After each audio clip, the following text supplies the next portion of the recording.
So before we kick off, talking about publisher monetization, how it's changing and kind of what role video plays in that, I'd like to start with a brief introduction from all of you. So I'll go down the end. I'll start with you, Tom, please. Hi, I'm Tom. I'm VP for Ad Colony in Asia Pacific. We are a video app SSP. Thank you very much. Hari. I'm Hari. I lead Singapore Media Exchange, the premium programmatic marketplace in Singapore and beyond. And Dennis. Yeah, I'm Dennis Kahari, and I'm from GMA Network, one of the bigger TV networks in the Philippines, hoping to stay relevant in this digital age. So that actually is a great way to kick us off. Kind of, we're talking about publishers, publisher monetization. Obviously, it's about yield, but also it's about how, as a publisher, you are able to stay relevant. So, Dennis, it's a great question to ask you. Kind of, what are you doing to stay relevant? How is your monetization model and your business model changing?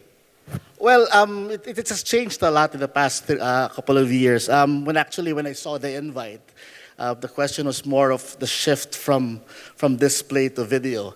And then I was kind of thinking that the lazy answer to that would be, if you Google how the internet is in the Philippines, it's actually very slow.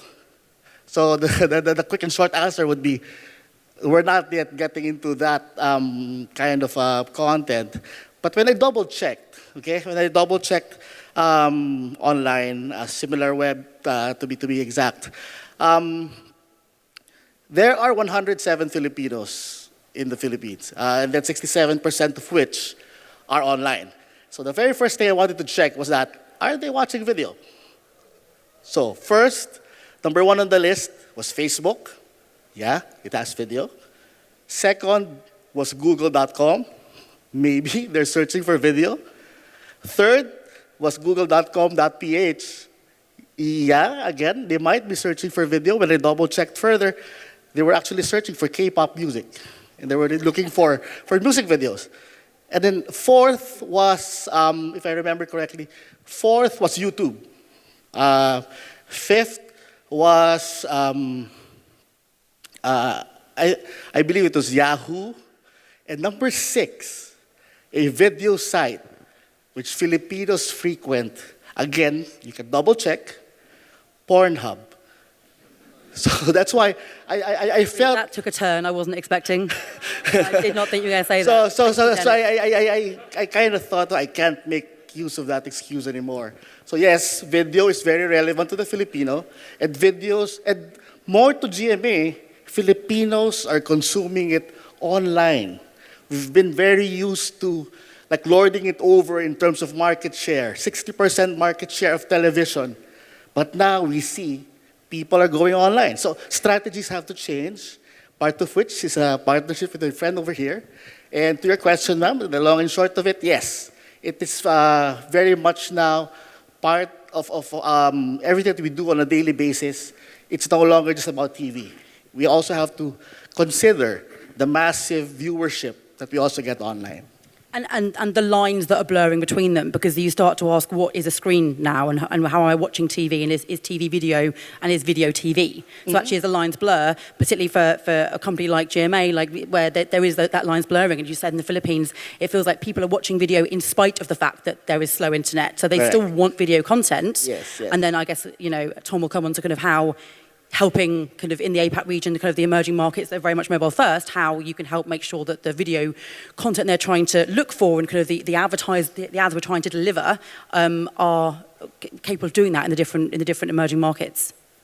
Yeah, actually, I think it's interesting talking about the video opportunity as being kind of in-stream. And I think, actually, when we look at mobile and when we look at, Asia Pacific being such a mobile-driven market, the key opportunity is possibly around Outstream video, looking at formats like interstitial, rewarded video. That's where kind of consumer eyeballs are. So I think it's interesting that, when we start this conversation, we always think about video sites. We always think about Pornhub. Maybe we don't always think about Pornhub. Do we, though? Do we all always think about Pornhub when we think of video sites? I'm just characterising Dennis here, sorry. Okay, all right, fine. You guys might. Yeah. So, we work with tons of publishers across Asia Pacific who, look at the key opportunity as being And is Pornhub one of those publishers? It's Pornhub, yeah. Of course it is, That's the publication. Just checking. Right. Harry, let's bring this back down to a normal level without mentioning Pornhub. unless you want to mention. No, well, I think, I will basically ride on whatever they said because I represent them. Well, I mean, we are the first premium programmatic marketplace here. Yep. And I think talking about publisher business models, I think one of the biggest evolution that's happened, the way it's going right now across the world is the way of the consortia, which means publishers are banding together.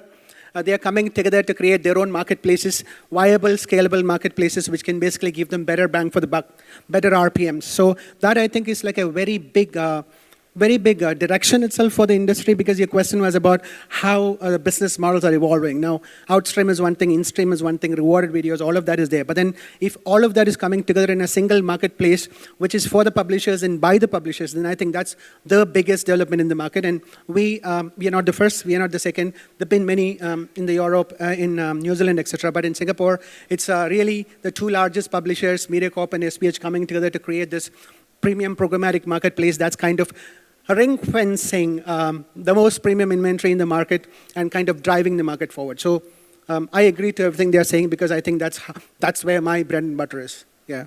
And do you think that, so the consortium and the role of the consortium in the transformation of publisher monetization, do you think that actually that is where the evolution's going? Because the technology itself, I mean, is the technology advancing, or is it not about the technology, it's about a business model, and it's about change management within that business, and that's where a consortium can help play a big role in that? Yeah, absolutely, because I mean, you don't have like new technology coming up every now and then. Now, even the current technology where it has gone, I think it's quite a while before the publishers will catch up. I mean, with all respect, due respect, I'm not saying that anything is wrong on the publisher. I'm just saying that it takes a while for them to get there, right? For example, today we are talking about InStream and Outstream. We've not really moved beyond that, at least in my knowledge, in Southeast Asia or Asia for that matter. Maybe China and Australia are different, but we've not really reached the rewarded video piece, I mean, except in a trickle. So it is about change management. It's about the business model and less of technology.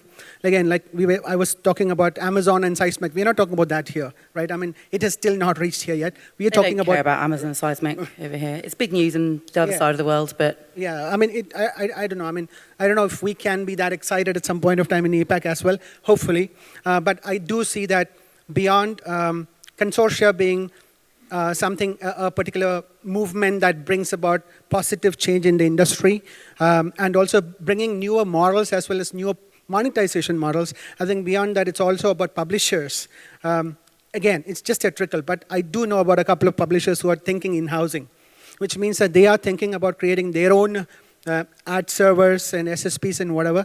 Easily said than done, but I know at least a couple who are thinking about it, who have started doing it. At least I know one who started doing it. I think that's also an early trend to watch, because then that means that we are really moving away from third parties, moving away from the top video sites and whatever else, to create our own marketplaces which can better, suit better publishers better, as well as give better premium inventory to the buyers. Yeah, I mean, I just wanted to jump in there, actually. Interesting talking about publishers in housing. I think one of the biggest challenges that we have in APAC is around kind of publisher education, ability of kind of in-housing. I had a conversation with a publisher before I came on stage this morning and asked him, okay, I'm on stage, give me some sound bites. What's your biggest challenge around kind of monetization in APAC? And the response was, do you mean in the real world or do you mean in the ATS world? And I think there's kind of it speaks to the fact that there is, publishers have overall a monetization challenge. They have possibly bigger revenue streams than are coming through programmatic at the moment, but there's a huge opportunity for publishers to monetize programmatic better in Asia Pacific through a better understanding. There are big opportunities out there. But then I have to say one thing here. I mean, you talk about non-ATS and ATS. I'm saying in the real life, I mean, how much of the buyer-side cooperation or buyer-side support should publishers have to kind of push the publishers forward? Now, you know what I'm talking about. So I know exactly what you're talking about. It's about money on the table. Yeah, it's an interesting question. And actually, we talked about this on the panel I moderated earlier about PMPs, and this trend of trying to cultivate these direct publisher brand relationships. But it requires education on both sides, and that was related to the PMP, but actually more generally, it requires education as to what a publisher is, because a publisher, it can be one of a million different things, right? What a publisher is, what it looks like, how it makes money, and from the brand side, what is it you want to achieve by working with this publisher? And do you think that we've still got a long way to go for that? I mean, Dennis, I'm interested in your perspective, how you work with brands and how they should be helping you more. Well, in our case, I can't speak for everyone, but in our case, the thinking is simple. For inventory that's made in the Philippines, yes, we have that covered. As mentioned earlier, we do that in-house. But the thing is, when we go outside the Philippines, and because of the diaspora of Filipinos worldwide, half of our traffic is practically from outside the Philippines, we do not know the terrain. We do not know how things are done outside of our territory. That's why when I read about Harry putting up SMX, the very first thing I did was I called up my good friend Julian, and then before I knew it, we were actually in Singapore, and it was a very, I think it was a very fast deal that we were able to forge, only because we accepted the fact that the terrains are different, how things are done outside the Philippines may be different, and as you mentioned earlier, sir, we might not even be at the crosshairs of some of the buyers here in the region. So it would be good to also get into third-party partnerships and then to see how it actually benefits us in the long run. I mean, you talk about third party. We talked about identity earlier today, and the fact that the third party, may look very, very different, and actually we should be focusing on first party and second party. Mm-hmm. I'm interested in, Tom, let's come to you from a video context. How can we leverage data, and how can a publisher leverage their own data and kind of use the buyer as a sort of second party data relationship? How can they leverage that data to be able to maximize the opportunity that exists within video? Okay. We're specialised in in-app, so we work around the device ID, and there aren't quite as many challenges around the device ID this is true. as perhaps there are on the open web. But if Apple get rid of the IDFA, then it'll start to become a little bit more suspect, complex. Well, it's going to be challenging. I mean, if we look at APAC, then, broadly an Android market, so iOS, less of a problem. I mean, we work with tons of publishers who leverage their data through to our buying relationships through DMPs, and it's an additional money, kind of monetization stream for publishers. Absolutely. And we're in APAC, we're mobile first. Kind of how is video being transformed, being progressed in the APAC region? Are we looking at rewarded, or is it still, you talked about in-stream versus out-stream earlier, kind of, are people looking at new ways of monetizing that is able to engage the user more than just making them watch something for 30 seconds? Are we moving beyond that in this region yet? Yeah, absolutely. I mean, there's a huge opportunity around rewarded. I mean, rewarded is so much better accepted from a consumer perspective than pre-roll. I mean, we look at kind of consumers liking different video formats. So if we look at pre-roll, then around 20% of consumers feel favourable towards pre-roll, around 25% feel favourable towards social media kind of pre-roll formats, around 65% of consumers feel favourable towards rewarded video. So just to kind of clarify that, 4 in 5 consumers don't like the pre-roll experience. And it's really clear why, because, Surprised it isn't 5 out of 5, frankly. Yeah, totally. I mean, pre-roll and, social media, it's very much a case of an advertiser just putting an ad in the consumer's face and saying, watch it, this is it. Whereas rewarded it's transparent, it's transparent about the value exchange, it's respectful. It's saying, you want this thing, you want something. If you want to get it, you can pay for it, or you can watch this ad and get it for free. And, how does that work? And I think we all know the difference between conversations where somebody tells you to do something and somebody asks you to do something. I think this is the point, and this is interesting because actually, what we often say on the ATS stage is that the one person that's missing from this conversation is the consumer. And actually, ultimately, we're all doing this for the consumer. As a publisher, you want the consumer to consume your content, engage with your content. And as a buyer, you want that consumer that then sees your ad to buy that product or service, or use that product or service. So actually, from the consumer perspective, how can publishers make sure that they are embracing the opportunities out there that will give them more yield, but also at the same time make sure they aren't basically pissing off their consumers and make sure they are retaining their audience? Dennis, how do you balance that? Well, at present, it's really looking into the data. We'd see how the interactions are, what turns them on, what turns them off. So we'd see what they like, what they don't like. The challenge now, though, is looking at the data. How do you now react, particularly for video? Video is longer to produce than, let's say, a a design or like A normal banner ad. or a banner ad. So, how do you now, with the differences in preferences, how do you now produce video in such a way that you don't actually spoil your business model? Because as it is, a TV company trying to, build a business online already has a lot of challenges. One of which is they're so used to high production budgets, and second, we are also looking at far lower CPMs. And before on television, given that it's broadcast, you don't even have to worry about viewability. And now the same people that you used to sell TV spots for you are starting to concern themselves with that. It's quite a challenge to actually change the paradigm overnight. But the thing is, at the end of the day, you really have to think about how the consumer would react, as your question is. Because in the case of TV, for example, maybe you have like 2 or 3 players. But when you go online, you turn them off. They have like 10 other options. So we have to be very careful with how we handle things when it comes to our readers, to our viewers, to our consumers. And at this point in time, our roadmap really is very much, our blueprint is very much the data that we get from their behavior within our portals.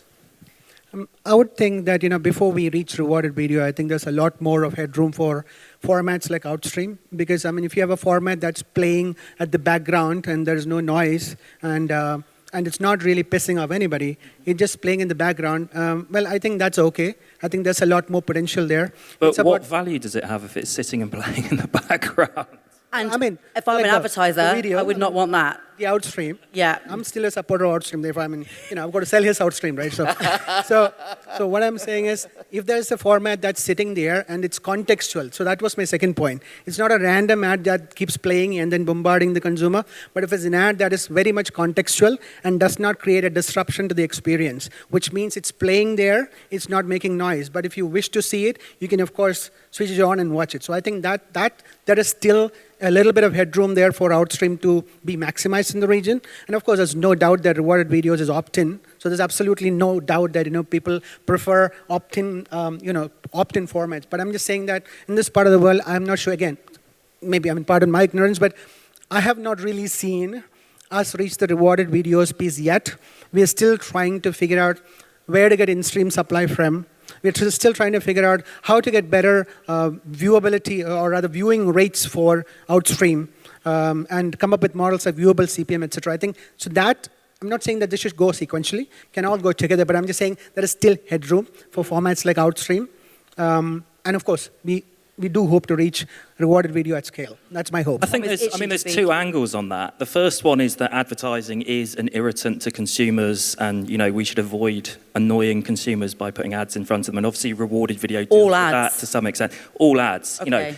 and which is what we're talking about here. But there's actually another angle that actually you can do something more exciting with video advertising, that you can create interactive video, you can do dynamic video, you can create playables, you can create experiences that consumers are actually going to find rewarding, interesting, useful, entertaining, whatever it is, and kind of change it from, okay, let's try and be discreet about this and try and not piss people off. And actually, this is something that really they want to engage with. This is something that has value.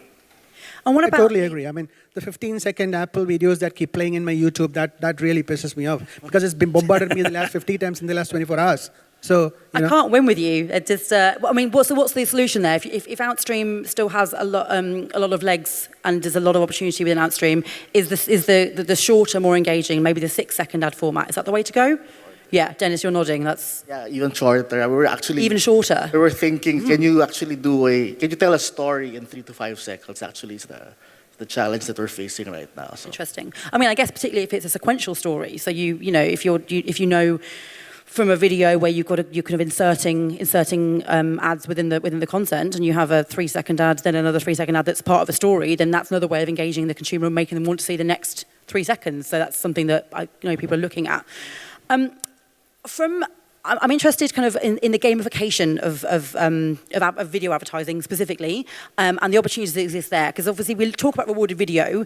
If you tend to experience rewarded video as a consumer, it tends to be in-app gaming. It tends to be the kind of the Candy Crush Sagas of the world, and that's a very Western world, but you know what I mean. But what about kind of the working with big brands to help them understand your audiences and understand what you can help them work with? So it could be an FMCG company that could then gamify a video and make a rewarded element to it. Is there something to be said for that? Because it's working for you as a publisher and it's working for them to be able to engage their consumer without, I guess, showing them a pointless video. Yes, I totally agree with Tom over here also. But the challenge that we're facing also, at least locally, is that most of our phones are most of the phones owned by our population. I mean, we all know where the Philippines is compared to, let's say, a Singapore or an Australia. Or, is that these are phones with very little memory. So these are they also have very little processing speeds. So what we're looking at right now is that is there a way to actually marry broadcast and also the benefits of OTT in one app? So it is something that we will be launching pretty soon. We have an app that we will be launching pretty soon in the Philippines that actually does both. We saw that the video stream can get a bit expensive for a good part of our population. So that's why they shy away from apps that require too much bandwidth. So what we're actually looking at right now is that maybe it's something we can show you guys later on, is that it combines broadcast and OTT, interactivity. So we broadcast something, and then you interact to that using an app. So and then that way, it's also the first time that we are being able to profile broadcast. Broadcast has always been one way. No way to profile who's using it. So I don't know if I have a job when I get home because I don't know if this is confidential, but this is our way of actually putting a face to broadcast. And I'd love to show it to you guys. I'm sure we can We'd love to see it. And we won't tell anybody that you've shown us. And I'm sure we can work together on how to... Don't forget me. Of course, sir. Of course, of course. How could he forget you, Harry? Of course not. So you're trying to move not from broadcast to narrowcast, but somewhere in between. In between. Interesting. Yes. Interesting. The penetration already of television is about in the high 90s in the Philippines. It's the cheapest form of entertainment for a lot of our fellow men. So instead of veering away from it, it's more of building on top of it and making use of the internet as an enabling tool. So I don't know if I'm sounding too vague, but yeah, I'd love to share it with you guys. I'm so excited. I think to build on Dennis's point, I mean, we can't remember that when we're in a mobile environment, we've literally got our ads in the palm of the consumer's hand.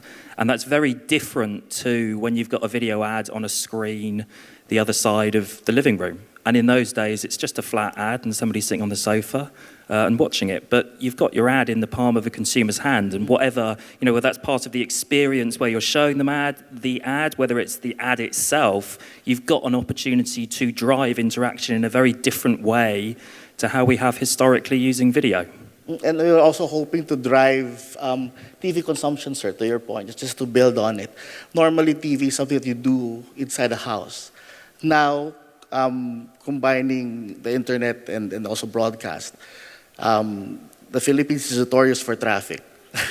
in traffic, you can actually be consuming content, interacting with the content, and then we get to profile our viewers at the same time. And then also, if it's if our partners or our advertisers have certain KPIs that we can't do before with unidirectional broadcast, I think in this particular, I'd like to call it an innovation. We will be able to do that. While our neighboring countries are very much into cable, satellite, or maybe even the internet, if you go to the Philippines, it's still really largely a broadcast country, ma'am. So that's why we had to leverage on that still. That makes the Philippines an interesting market, and there are other emerging markets like that in this region because you haven't got a legacy infrastructure, so you have to start from a new base, but that then will then eventually put you potentially ahead of the more established markets. Yes, that's our hope, ma'am. Yeah, interesting, very interesting. In fact, there has been some talks recently, I mean, in which I have been involved where, I mean, the buyers are thinking around 360-degree approach. It has been around for a while. I mean, buyers have been talking about it for a while. It's been tested, I suppose, in the UK, etc. But here in Singapore, there are talks about how we can marry programmatic display, video, whatever, with OOH. OOH being the endpoint, where there could be video playing there, right? So if there can be that sort of a 360-degree integration, I mean, I don't think it's a moonshot. It's very much possible. The technology is there. It's about investment and it's about time. Right. So I think there are some beginnings there. There are some thoughts and some actions that hopefully would be taken pretty soon as we move into the next year, where programmatic becomes truly programmatic and 360-degree. So I think that's kind of the vision that the industry should have while we go about doing our usual, chores in programmatic. Yeah, that's the way I would look at it. I have two ladies over there who understand it better than I do, ma'am. It's just that I was the one who was sent on stage. Oh, they forced you on stage. Barry, so. Well, I think you have a pretty good understanding, so it's, yeah. Don't feel embarrassed. It's absolutely fine. We're running out of time, but I want to understand kind of, in the long term, the future that video will afford publishers, and obviously, Tom, from your perspective, kind of what that looks like from the in-app publishers, of which you have some very, very established ones, and you also have some much smaller independent ones that maybe don't understand, what video can do for them, and they're currently just using legacy ad networks and maybe static imagery. What can video do for them, and why is video the sort of the next frontier for them? No, absolutely. Look, I'm going to talk about rewarded video again. Of course you are. Well, I'm kind of paid to do that, so. Yeah, I mean, rewarded is a huge opportunity, not just for gaming, gaming pubs. There are, newspapers. We work with kind of news organisations who use it as sign in with your email and get another article. Okay, watch a rewarded video, get another article, and then the final tier would be sign up for a subscription if you want to get Spotify ads that talk about giving extra half an hour of link. An extra half an hour of audio, yeah, absolutely. So I mean, there are tons and tons of opportunities to use rewarded video outside gaming. Gaming inventory is inherently huge, and we see a lot of gaming publishers coming up in Asia Pacific who know how to make use of rewarded video. But I'd say there's a big opportunity to use rewarded video beyond gaming. There's also an opportunity to make use of data to drive dynamic video, interactivity. We had Teeds up here a couple of sessions ago talking about the gyroscope in the phone. I mean, why wouldn't you use that kind of functionality? And consumers are so used to having that functionality used when they're in apps. They're used to tapping and swiping, and it's just the way it is. What about the cost? Yeah. What about the cost that buyers have to pay? Do you think it's very different about our videos compared to others? I mean, the cost factor. I mean, in a kind of perfectly liquid programmatic market, then the cost, any additional cost of the inventory would be represented by additional value that the buyer perceives. So, however they're tracking it. I think we see when we look at brand studies that there is additional value driven by using video in this way, by using rewarded video, by delivering interactive video. But yeah, I mean, there will be an extra cost for it. And that's something that as brands become more sophisticated in their approach to mobile video, and as publishers become, more aware of the opportunities around working with brands in that way, that will play out. I hope there is no open market for rewarded video, though. Well, that's very true. But you have to remember that, the whole point would be that if you're, as a buyer, you're putting more money into it, you would hope to get more out of it. And if you aren't getting more out of it, then it's not worth doing. Absolutely. And no, but I mean, that's my point. In exchange, that would be represented by a higher CPM, in a perfectly liquid, kind of transparent exchange environment, which we're not in yet. But anyway, one day. And then, so Harry, from SMX perspective, how can a consortium help marry the supply and demand of video and kind of make sure that that the data play you have here will help be able to give the best opportunity to the publishers in marrying the kind of the supply with the buyers? So I would say that, we are 14 months old, 15 months old. We are still kind of experimenting with different models. We don't believe in reinventing the wheel in terms of video technology because there are well-entrenched players out there. It's really about how, as a consortium, purely wearing the consortium hat, it's about, I think, bringing together those players, integrating them in such a fashion that the data play is seamless and the value-driven is a win-win for everybody. So it's more of an experimentation.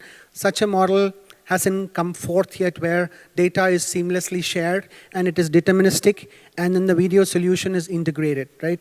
In an ideal world, the publisher would have wanted to have their own in-house solution for video. That's just the perfect world, but it's not so.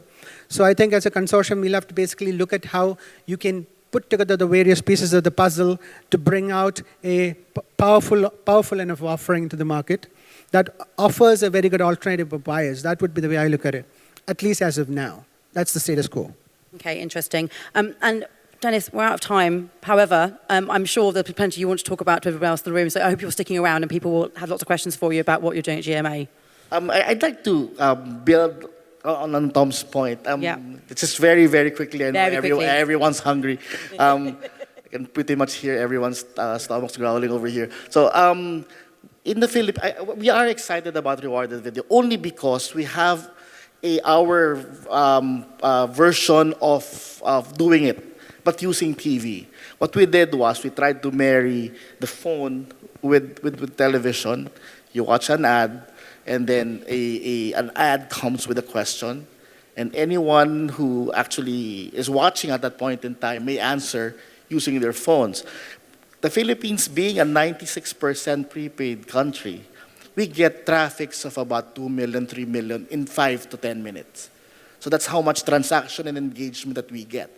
But it was through SMS. But again, it is not a question of technology. It's a question of whether the idea actually has It comes back to business model again. Correct, then. correct. Interesting. But in the past, we've seen it work. We've seen it work. Absolutely. Yeah, so that's it. Thank you. On that note, I want to say thank you very much to Tom, Harry, and Dennis. Give them a round of applause. Thanks, Lindsay.